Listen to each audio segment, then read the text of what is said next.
Now I'm in research facility in Surabaya. It's called Kebun Raya Mangrove.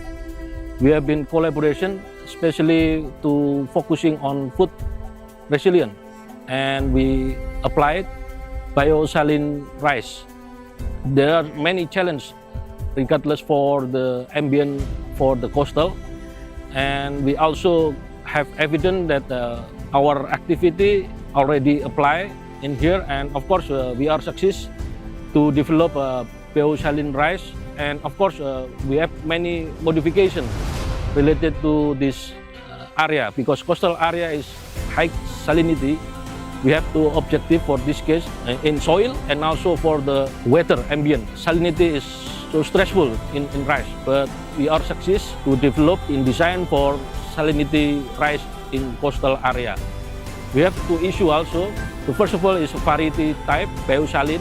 The second one, we also apply biochar, which is influent for the soil amendment. And the last one is to make sure that the methane potential is reduced. So we have alternate wetting and dry monitoring for submerged of water.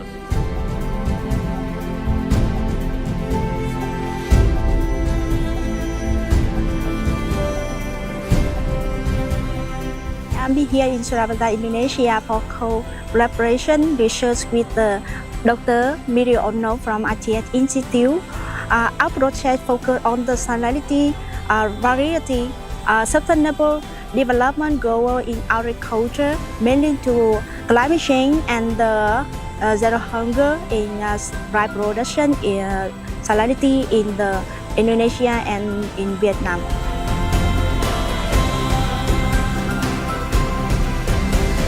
Kami dari tim riset mahasiswa biologi ITS yang sedang melakukan penelitian mengenai padi salin. Jadi dari penelitian kami, biochar yang digunakan yaitu biochar sekam padi dan bonggol jagung, yang mana guna untuk memperbaiki sifat fisik dan kimia tanah dan meningkatkan produktivitas dari padi tersebut.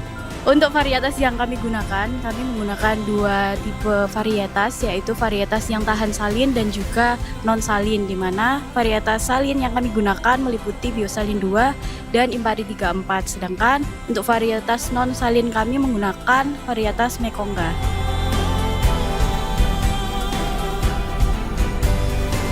Kami mengucapkan terima kasih kepada tim biologi ITS yang sudah membantu kami dalam penanganan padi biosalin yang ada di Kebun Raya Mangrove Surabaya. Dengan kondisi air payau dengan salinitas yang cukup tinggi, mencoba untuk menanam padi biosalin di area Kebun Raya Mangrove Surabaya. Pengembangan alternatif bahan pangan. Beberapa kali sudah kami lakukan trial, tapi ternyata masih mengalami kegagalan, dan akhirnya alhamdulillah inovasi yang sudah dilakukan oleh tim biologi ITS dengan melakukan pengolahan lahan, dengan melakukan penyiapan bibit, sehingga akhirnya saat ini sudah kelihatan hasilnya padi biosalin bisa hidup dengan baik di tempat kami. Insya Allah setelah ini akan panen.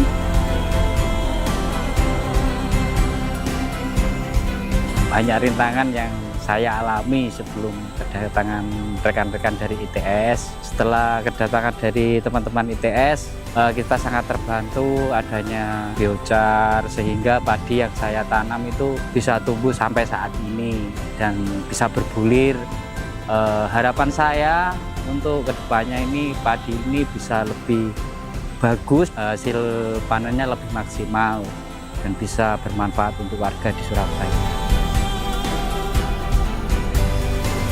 Dan kami harapkan nantinya ke depan kolaborasi ini akan tetap terus berjalan dengan baik. Itu memperkuat fungsi kami, penelitian, serta pengembangan alternatif bahan pangan. Dalam hal ini, BRIDA Kota Surabaya bersama Departemen Biologi ITS.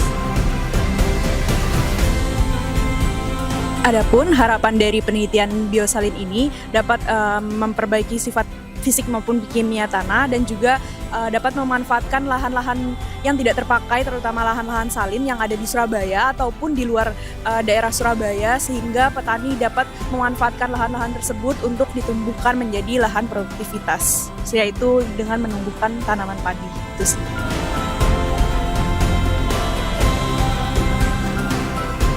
And we hope in the future, collaboration research from the basic research in the lab to the field research focus in salinity, right? We want to develop the salinity variety, also the improve the sunlight soil in Indonesia and Vietnam, and help the farmer increase the income and also economics in rice production in sunlight pro.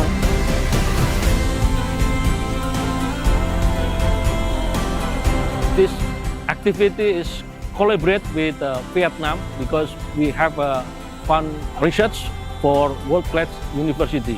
We have also dedicated for the research, especially for submitting the journal. We have collaboration in the future, Indonesia and Vietnam, to develop rice, especially to adapt to the climate change.